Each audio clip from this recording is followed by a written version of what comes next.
Pouzol. La parole est à Madame Virginie Duby-Muller pour le groupe UMP pour 10 minutes.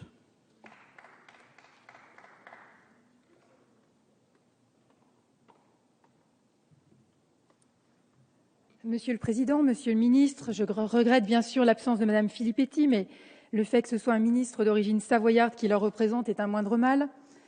Monsieur le Président de la Commission des Affaires culturelles, Monsieur et Madame les rapporteurs, chers collègues, nous voici réunis ce matin pour clore notre débat sur le projet de loi relatif à l'indépendance de l'audiovisuel public.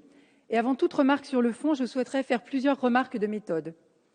En première lecture à l'Assemblée, notre groupe déplorait déjà à la fois le périmètre de la loi et le choix du gouvernement de déclarer l'urgence sur ce texte. La suite de son examen nous a donné raison. En effet, le choix du gouvernement de faire voter une petite loi dans l'attente d'une grande loi que nous ne voyons toujours pas venir a provoqué la tentation des députés de la majorité de déposer des amendements élargissant considérablement l'objet du texte.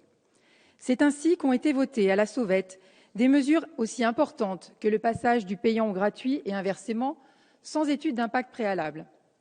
C'est ainsi aussi que ce texte, qui portait principalement sur la nomination des présidents de l'audiovisuel public, est aujourd'hui un texte sur les pouvoirs du CSA. Mais il y a plus grave.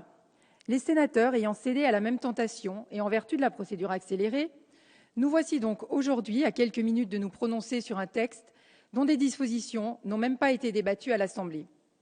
Je pense notamment aux mesures sur la coproduction, sur lequel le statu quo s'est imposé en commission mixte paritaire, un peu par défaut.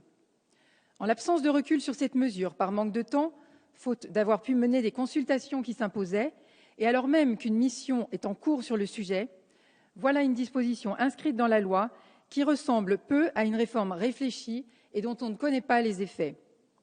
De même, les dispositions relatives aux services de médias audiovisuels à la demande ont été inscrites dans le texte à l'insu des députés et au mépris de la procédure de consultation actuellement menée par la Direction générale des médias et des industries culturelles. On ne peut s'empêcher de penser que ces nouvelles dispositions sont des mesures d'appel qui seront nécessairement revues à l'occasion d'un prochain texte, ce qui décrédibilise l'initiative parlementaire. Cela démontre également que ce texte, comme la plupart des projets présentés par le gouvernement, a été insuffisamment préparé. Me voilà donc, jeune députée, un peu déçue par cette manière de légiférer au lance-pierre. Si le gouvernement avait pris ses responsabilités en présentant une réforme d'envergure, ainsi que laissait l'espérer la présentation du rapport Lescure, nous ne serions pas restés sur ce sentiment d'avoir été privés de débat. Mais on peut comprendre que l'échéance prochaine des mandats de l'un des présidents de l'audiovisuel public ait quelque peu pressé le gouvernement. L'article 5 rendra possible une chasse aux sorcières en permettant, dès promulgation de la loi, de mettre fin aux fonctions des actuels présidents de sociétés de l'audiovisuel public, ce que nous regrettons. Sur le fond, ensuite, l'examen du texte par les sénateurs et les décisions prises en commission mixte paritaire ne changent pas la position du groupe sur ce texte. Au cours de nos débats, nous avions bien compris que la notion d'indépendance était, contre toute attente, source de clivage entre la majorité et l'opposition. Et pour cause. Pour nous, parler de l'indépendance de l'audiovisuel public, c'est parler de l'indépendance financière des sociétés du secteur public. Pour vous, garantir l'indépendance de l'audiovisuel public, c'est revenir à un mode de nomination qui était déjà en vigueur en 1982. En effet, vous confiez ce pouvoir de nomination au collège du CSA et vous dites, je rappelle les paroles de Madame la ministre Filippetti, que le changement du mode de nomination des membres du CSA avec avis conforme des commissions est une révolution. Le raisonnement était le suivant. L'indépendance du collège garantira l'indépendance des nominations auxquelles il procède. Mais il y a un petit maillon qui vient enrayer cette chaîne vertueuse de l'indépendance. Le président du collège reste nommé par le président de la République. Pour aller au bout de votre logique, et je ferai mienne cette remarque de Jacques Legendre, il aurait fallu laisser le CSA élire lui-même son président. Nous sommes donc au milieu du gué. L'avis conforme des commissions ressemble à un lot de consolation pour le Parlement, qui ne pourra plus exercer son pouvoir de contrôle des nominations des présidents de l'audiovisuel public.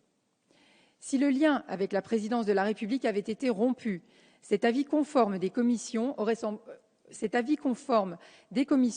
ressemblé au gros lot, c'est certain.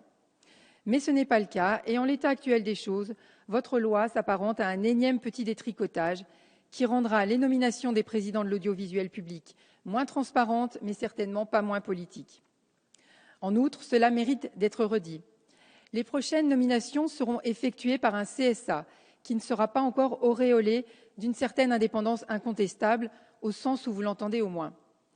En effet, en mai 2014, date de la fin de mandat de M. S., le collège n'aura pas été nommé avec avis conforme de nos commissions. Cette absence de parallélisme des formes que vous avez évacuée tout au long du débat prouve bien que nous avons affaire à une énième loi d'affichage.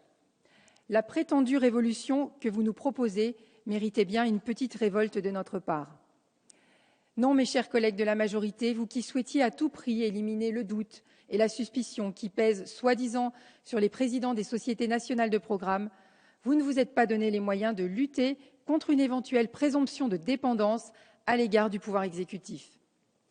À noter également qu'il n'était pas évident de revenir à un mode de nomination confié au CSA. Pouvoir de nomination et pouvoir de régulation dans un même secteur ne font pas bon ménage. Comme l'a dit notre collègue Franck Riester à plusieurs reprises, c'est comme si le président de l'ARCEP nommait le PDG d'Orange.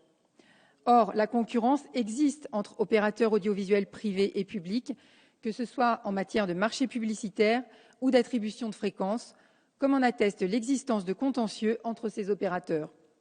Ce n'est donc pas parce que le CSA avait ce pouvoir de nomination avant 2009 qu'il était logique d'y revenir, bien au contraire. Toutes ces avancées démocratiques majeures que vous nous présentez ont non seulement un petit goût de déjà-vu, mais sont en plus largement contestables. Pour l'ensemble de ces raisons, le groupe UMP votera contre ce texte. Je vous remercie. Merci Madame Duby-Muller.